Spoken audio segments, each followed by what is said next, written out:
Hello and welcome to all of you. जैसा कि last video में मैंने पीएचडी एंट्रेंस के रिजल्ट्स के बाद के प्रोसीजर्स को आप बताया है, लेकिन मेरा ऑब्जर्वेशन ऐसा रहा है कि ज़्यादातर स्टूडेंट्स ने ये क्वेश्चन पूछा है कि सर पीएचडी की फ़ीस क्या होगी। जिस तरह के हम बहुत सारे रेगुलर कोर्सेज करते हैं तो हमको फ़ीस की डिटेल्स होती है, लेकिन अगर हम एसपीपीयू पुणे यूनिवर्सिटी का पीएचडी करने जा रहे हैं तो हमको ओवरऑल फ़ीस क्या लगेगी, कितने एक्सपेंडिचर आएंगे, यूनिवर्सिटी की फ़ीस कितनी होगी, रिसर्च सेंटर की फ़ीस कितनी होगी और ऑल अदर एक्सपेंसेस हमको कितने होंगे। तो मैं आज आपको इस वीडियो में ये दिखाने वाला हूँ कि आपका ओवरऑल बजट पूरा कंप्लीट पीएचडी करने तक के आपको कितने फंडिंग, कितने अमाउंट की ज़रूरत लगेगी, कितनी फ़ीस आपको पेड करनी है, ये चीज़ आज की वीडियो में दिखाऊंगा मैं आपको। अगर हम बात करेंगे फैकल्टीज़ की, हम आर्ट्स की बात करेंगे, कॉमर्स की, मैनेजमेंट की बात करेंगे, साइंसेस की बात करेंगे, engineering, medical and other stream की बात करेंगे। हर सब्जेक्ट, हर टॉपिक से रिलेटेड जो है बजट आपका डिफरेंट रहेगा। अगर एक फैकल्टी की भी अगर हम सिर्फ बात करेंगे, हो सकता है कि सपोज अगर आर्ट्स की बात करेंगे या कॉमर्स की बात करेंगे, एक सब्जेक्ट में भी अगर कोई स्टूडेंट पीएचडी कर रहा है, लेकिन अलग अलग स्टूडेंट्स के लिए अलग अलग बजट होगा। तो जहाँ तक एक्सपेंडिचर्स की बात करेंगे वो वेरी होगा, वो डिफरेंट होगा। ये डिपेंड करता है आपके सब्जेक्ट के ऊपर, आपके रिसर्च मेथोडोलॉजी के ऊपर, आपके टेक्निक्स के ऊपर और अदर पैरामीटर्स के ऊपर डिफाइन करता है। तो मैं आज आपको जो अमाउंट दिखाने वाला हूँ, सबसे पहले तो मैं आपको यूनिवर्सिटी की फ़ीस दिखाऊंगा कि यूनिवर्सिटी की एग्जैक्टली फ़ीस कितनी है, वो हम देखेंगे। उसी तरह अदर एक्सपेंडिचर जो हैं, लेकिन आपको ये ध्यान रखना है जो फीस अदर एक्सपेंडिचर है ये सारे मैं टेंटेटिव दिखाने वाला हूँ। तो आइए अब हम देखते हैं वन बाय वन। सबसे पहले जो है आप देख रहे हैं फीस स्ट्रक्चर। फीस स्ट्रक्चर में आपको ध्यान रखना है दो टाइप की फीस है। सबसे पहले जो फीस है एक एनुअल फीस है और सेकंड है वन टाइम फीस। तो सबसे पहले हम देख लेते हैं एनुअल फीस आपको कितनी लगेगी। जैसे कि रिजल्ट्स आउट हो गए हैं, जल्द ही आप लोगों का इंटरव्यू प्रोसेस होने वाला है। इंटरव्यू प्रोसेस कंप्लीट होते साथ जो स्टूडेंट्स का सिलेक्शन हो जाएगा, सिलेक्टेड स्टूडेंट्स के लिए आगे का जो प्रोसेस होगा वो रजिस्ट्रेशन का होगा और रजिस्ट्रेशन के साथ ही आप लोगों को ये फीस लगेगी। तो इसीलिए आप लोगों का भी एक बजट हो जाएगा कि आप लोगों को पीएचडी कंप्लीट करने में कितना अमाउंट लगने वाला है। आप देख रहे हैं ये एनुअल फीस है, मैंने फैकल्टी वाइज आपको यहाँ पे बताया हुआ है। Arts, commerce, management, interdisciplinary faculty, ये सभी फैकल्टीज़ की फ़ीस सेपरेट है। Science and technology excluding engineering, pharmacy and architect, ये तीन फैकल्टीज़ को छोड़कर साइंस एंड टेक्नोलॉजी को जो दूसरे सब्जेक्ट्स होते हैं जैसे केमिस्ट्री हो गया, जोलॉजी हो गया, बॉटनी हो गया, इन सब्जेक्ट की ये फीस है। उसी तरह मैंने इंजीनियरिंग, फार्मेसी और आर्किटेक्ट की भी फीस आपको यहाँ पे दिखाई हुई है। फीस चार्ट में देख रहे हैं ये फीस आपकी एनुअल फीस है, ये आपकी फीस ईयरली फीस है। पीएचडी करने के लिए आपको यह ध्यान रखना है कि मिनिमम आप अगर शॉर्ट ड्यूरेशन में, कम से कम ड्यूरेशन में आप पीएचडी करने जा रहे हैं, अगर आप सोशल साइंस सब्जेक्ट में कर रहे हैं तो मिनिमम आपको 3 इयर्स, या फिर साइंस और इंजीनियरिंग एंड टेक्नोलॉजी में आप कर रहे हैं तो आपको मोर देन 3 इयर्स या 4 इयर्स भी लग सकते हैं। फिर भी आपको कम से कम 3 साल की फीस, ये मैंने आपको कहा है कि मिनिमम ड्यूरेशन में अगर आप पीएचडी कंप्लीट कर रहे हैं। अदरवाइज आपका जो रजिस्ट्रेशन होता है वो मैक्सिमम 5 इयर्स का होता है, यानी आपको 3 से 5 साल में आपको पीएचडी कंप्लीट करनी होती है। तो आपका बजट, अगर आप, मैंने ईयरली जो फीस कही है, अगर मैं अभी आपको ओवरऑल जो बजट ये दिखाने वाला हूँ कि अगर आप पीएचडी 3 साल में कंप्लीट करने वाले हैं, अगर आप पीएचडी आप मोर देन 3 इयर्स में कंप्लीट करते हैं तो ये बजट भी आपका बढ़ते चलेगा, ये आपको ध्यान रखना है। आप देख रहे हैं यहाँ पे सबसे पहले जो दिया हुआ है, जब आपका अभी प्रेजेंटेशन इंटरव्यू हो जाएगा, इंटरव्यू होने के बाद आपको प्रोविजनल एडमिशन आपका होगा रिसर्च सेंटर के ऊपर। प्रोविजनल एडमिशन होते साथ ही आपका फीस का काउंटडाउन शुरू हो जाएगा। आप देख रहे हैं यहाँ पे एनुअल फीस दी हुई है। अगर आप आर्ट्स, कॉमर्स, मैनेजमेंट और इंटरडिसिप्लिनरी फैकल्टी के हैं तो आपको पहली फीस पेड करनी है पीएचडी प्रोग्राम फीस, वो है 6500। उसी तरह साइंस एंड टेक्नोलॉजी के लिए 9000 है और other faculties engineering, pharmacy, architect के लिए 12000 है। उसी तरह यूनिवर्सिटी शेयर होता है जो कि आपको रिसर्च सेंटर में फीस पेड करनी होती है और उसमें यूनिवर्सिटी का फीस होती है, यूनिवर्सिटी शेयर होता है, वो भी 6500। ये कंपलसरी फीस है सभी फैकल्टीज़ के लिए। लाइब्रेरी फीस होती है 1300, वो के तीनों फैकल्टीज़ के लिए सेम है। उसी तरह लैब फीस है, लेबोरेटरी फीस जो है, जो भी आप सब्जेक्ट लिए हुए हैं, अगर उसमें कोई प्रैक्टिकल का पार्ट है तो आपको लैब फीस पेड करनी है। जैसा कि हम आर्ट्स, कॉमर्स, मैनेजमेंट और इंटरडिसिप्लिनरीज में कोई लैब वर्क नहीं होता है, इसीलिए लैब की फीस आपको पेड नहीं करनी है। लेकिन आप science and technology, engineering, pharmacy and architect के स्टूडेंट हैं तो आपको 6500 ये लैब फी आपको पेड करनी होगी। ये जो सारी फीस है ये मैं फीस चार्ट के हिसाब से आपको दिखा रहा हूँ, जो यूनिवर्सिटी का नया सर्कुलर उसके हिसाब से दिखा रहा हूँ। एक बात आप नोट करते चलें कि वैसे कोविड की वजह से इस साल यूनिवर्सिटी ने बहुत सारी फीस कम भी की है, लेकिन बहुत ज़्यादा भी फीस नहीं कम की हुई है। लेकिन अभी करंट ईयर में कोविड की वजह से फीस को यूनिवर्सिटी ने कम किया हुआ है, लेकिन आपको यही फीस समझ के चलना है, ज़्यादा फीस के अंदर वेरिएशन नहीं है। तो आपके सामने अभी आप देख रहे हैं ये सारी फीस जो है ये एनुअल फीस है। अब मैं आपको नेक्स्ट फीस दिखाता हूँ, वन टाइम फीस।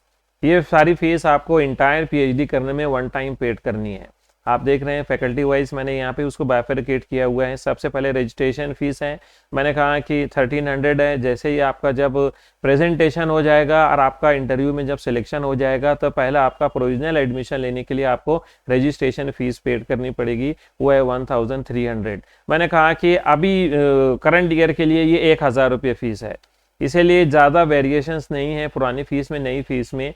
ये जो फीस चार्ट है वो नेक्स्ट ईयर से इम्प्लीमेंट होने ही वाला है, इसीलिए आप इस फीस चार्ट को एक टेंटेटिव अपना बजट लेकर चलें। और वेरिएशन फीस में पुराने फीस चार्ट में नए फीस में ज़्यादा नहीं है। उसी तरह पीएचडी कोर्स जो कि यूजीसी ने मैंडेटरी की हुई है, अगर जो भी फैकल्टीज़ हैं हर फैकल्टी के लिए पीएचडी कोर्स कंपलसरी किया गया है। मेरे हिसाब से अराउंड 200 आवर्स का कोर्स होता है जो कि आपको पीएचडी अवार्ड होने के लिए वो कंपलसरी होता है, जो कि जिसमें कोर्स वर्क में आपको बेसिक रिसर्च मेथोडोलॉजी के बारे में बताया जाता है। तो ये इसकी फीस 12,000 रुपये है। उसी तरह जब आपका 3 इयर्स कंप्लीट हो जाएगा, 3 इयर्स कंप्लीट होने के बाद थीसिस सबमिशन से पहले आपको सिनॉप्सिस सबमिट करनी होती है। आपके इंटायर रिसर्च वर्क का एक ब्रीफ समरी आपको यूनिवर्सिटी में सबमिट करनी होती है, उसे हम सिनॉप्सिस कहते हैं। जब आप सिनॉप्सिस सबमिट करना है तो उसकी फीस है 6500। फिर उसके बाद आपको थीसिस सबमिट करना है तो 6500।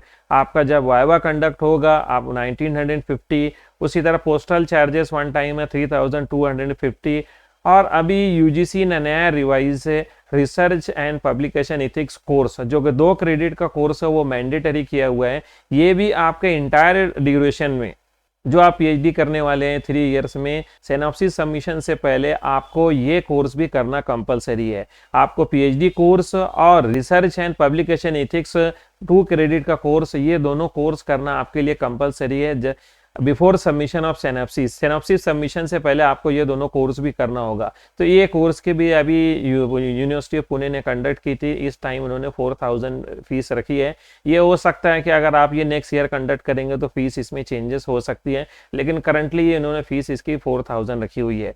इसीलिए ये फीस हो गए वन टाइम फीस। आपको इंटायर पीएचडी करने के लिए अगर आप आर्ट्स एंड कॉमर्स फैकल्टी में हैं तो आपको किसी भी फैकल्टीज़ में आप पीएचडी कर रहे हैं तो वन टाइम फीस अराउंड 35,500 आपको ये पेड करनी होगी। उसी तरह मैं आपको नेक्स्ट 3 इयर्स की फीस दिखा रहा हूँ कि अगर हमने 3 इयर्स में पीएचडी कंप्लीट करते हैं तो वन टाइम फीस आपको कितनी पेड करनी पड़ेगी और एनुअल फीस कितने पेड करनी पड़ेंगे, दोनों फीस मिला के।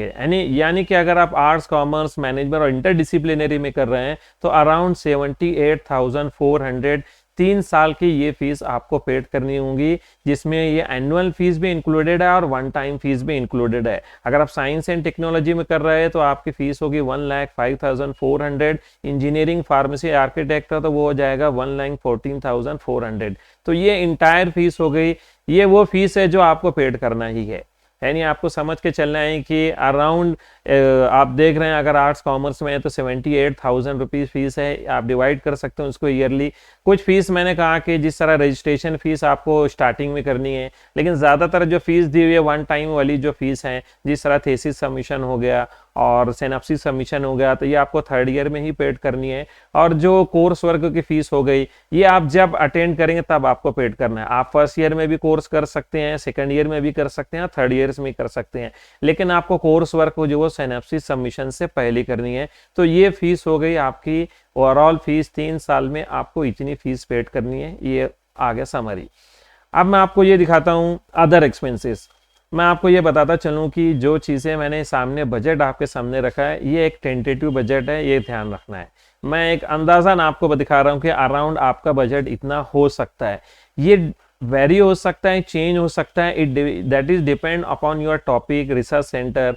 ये जो सारी चीज़ें मैं आपको दिखा रहा हूँ ये जनरल मेरा टेंटेटिव है, जो कि अंदाज़न आपको इतना एक्सपेंडिचर लग सकता है। हम स्टार्ट करते हैं कि आर्ट्स कॉमर्स फैकल्टी की बात करेंगे तो आपने रिसर्च प्रपोजल, आपने अभी जो रिसर्च प्रपोजल बनाएंगे, आप जब प्रेजेंटेशन, आपका प्रेजेंटेशन हो जाएगा उसके बाद आपको रिसर्च प्रपोजल यूनिवर्सिटी में सबमिट करना होता है। तो अराउंड जो मैं ये 2000 जो अमाउंट लिया हूँ, ये आप इसे हम बात करेंगे टाइपिंग का हो गया। अगर आप खुद टाइप कर रहे हैं, सारी चीज़ें आप खुद चीज़ यूज़ कर रहे हैं तो वो एक्सपेंडिचर भी आपका बच जाता है। इसीलिए आपको अराउंड मेरे ख्याल से मोर देन 10 कॉपीज आपको यूनिवर्सिटी में इसको सबमिट करनी होती है। तो एक प्रपोजल का एक्सपेंडिचर हम ले लेते हैं अराउंड 2000। उसी तरह हर 6 मंथ में आपको एक प्रोग्रेस रिपोर्ट सबमिट करनी होती है यूनिवर्सिटी को। तो हम एक प्रोग्रेस रिपोर्ट का, एक रिपोर्ट का 1000 अराउंड ले लेते हैं, तो 6 रिपोर्ट का हम 6000 ले लेते हैं। उसी तरह आप सिनॉप्सिस सबमिशन से पहले आपको 2 रिसर्च पेपर पब्लिकेशन करना, दैट इज मैंडेटरी, ये कंपलसरी हो गया है। उसी तरह वो पेपर पब्लिकेशन आपका यूजीसी जर्नल में ही होना चाहिए या फिर स्कॉपर्स और जो वेब ऑफ साइंस जर्नल्स में ही होना चाहिए। तो मैंने फैकल्टी वाइज इसका भी बजट दिया हुआ है। आर्ट्स कॉमर्स में कम बजट है, लेकिन साइंस और इंजीनियरिंग में उसके बजट ज़्यादा हैं क्योंकि एक्सपेंडिचर उनके ज़्यादा होते हैं। तो ये वेरी हो सकते हैं कि हो सकता है कोई जर्नल आपको 2000 में भी पेपर पब्लिश कर दे तो 8000 का 4000 हो जाएगा। साइंस में हम बात करेंगे उससे ज़्यादा भी होते हैं। आज साइंस है, टेक्नोलॉजी में, जर्नल्स में काफ़ी होते हैं उनके चार्जेस। मैंने जो पेपर पब्लिश किया था स्कॉपस में, मैं सिर्फ कॉमर्स की बात कर रहा हूँ, मैंने मेरे 2 पेपर मैंने स्कॉपस में पब्लिश किया हूँ। फर्स्ट पेपर के लिए मैंने 30,000 पेड किया हूँ, सेकंड पेपर के लिए मैंने 15,000 पेड किया हूँ। तो आप समझ सकते हैं कि अगर जितने एडवांस, जितने बड़े जर्नल्स में जाएंगे तो चार्जेस भी उतने ज़्यादा हो सकते हैं। तो मैंने एन एवरेज लिया है फैकल्टी वाइज, आप यहाँ पे बजट देख सकते हैं। उसी तरह प्रूफ रीडिंग, प्लेजरिज्म करेक्शन, जब हमारी थीसिस कंप्लीट हो जाती है तो आपको एक प्रूफ रीडिंग, इंग्लिश से प्रूफ रीडिंग कराना पड़ता है, प्लेजरिज्म चेकिंग करानी पड़ती है, तो वो एक अराउंड बजट 10,000 ले सकते हैं। उसी तरह थीसिस की आपका टाइपिंग हो गया, बाइंडिंग हो गया, और ओवरऑल जो एक्सपेंडिचर एन एवरेज, अगर आपकी थीसिस 200 से 400 पेजेस की होती है, आपको 5 कॉपी बनानी होती है, तो अराउंड ये 25,000 तक के इसका बजट जाएगा। अब उसके अलावा अदर एक्सपेंडिचर भी हम ले लेते हैं। आर्ट्स कॉमर्स फैकल्टी में 10,000, देन साइंस एंड टेक्नोलॉजी में 20,000, इंजीनियरिंग फार्मेसी में 30,000। ये एक बजट हो गया। ये वेरी हो सकता है, जितना काम आप खुद से कर सकते हैं। अगर आपकी लैंग्वेज अच्छी है तो आपको प्रूफ रीडिंग और प्लेजरिज्म का पार्ट नहीं करना है, वो फीस कम हो जाएगी। उसी तरह उसके अलावा फीस आपके एक्सटेंड भी हो सकती है, बढ़ भी सकती है। जिस तरह साइंस एंड टेक्नोलॉजी में अगर आपका कोई साइंस का, टेक्नोलॉजी का ऐसा सब्जेक्ट है जहां आपको कोई रिसर्च वर्क करना है, जहां आपको लैब इक्विपमेंट चाहिए, केमिकल चाहिए, तो उस वक्त ये फीस आपकी यहाँ से बढ़ सकती है। आपको ये ध्यान रखना है। अब हम देख लेते हैं टोटल ओवरऑल फीस बजट जो 3 इयर्स आपको करना है। तो एक अराउंड लम सम बजट जो कि फीस के शक्ल में और अदर एक्सपेंसेस की शक्ल में, अगर आप आर्ट्स कॉमर्स और मैनेजमेंट फैकल्टी में, इंटरडिसिप्लिनरी फैकल्टी में है, तो अराउंड 1.39 लाख, ये मैं कह रहा हूं कि जिसमें 78,000 आपको यूनिवर्सिटी के फीस पेड करना है, मतलब 78,000 की आपको रिसीट मिलने वाली है। ये तो कंफर्म, इसमें तो कोई चेंजेस होने वाले नहीं है। जो 61,000 अदर एक्सपेंडिचर है, ये आपके ऊपर डिपेंड करता है, जिसमें से कुछ कम ज़्यादा 10-20 हज़ार रुपये हो सकते हैं। 20,000 रुपये बढ़ भी सकता है, 20,000 रुपया कम भी हो सकता है। इसीलिए अगर आर्ट्स और कॉमर्स में आप पीएचडी करने जा रहे हैं तो आप बजट समझ के चलिए। आप 3 साल में पीएचडी कंप्लीट करते हैं तो अराउंड आपको 1.5 लाख रुपीस आपको लगेंगे। अगर आप science and technology excluding engineering, pharmacy, architect में तो 1.84, तो आप इसको पकड़ सकते हैं 2 lakh rupees. Science and technology में कर रहे हैं तो आप 2 लाख रुपीस को पकड़ लीजिए। अदरवाइज आप इंजीनियरिंग, फार्मेसी, आर्किटेक्ट कर रहे हैं, 2.7 है,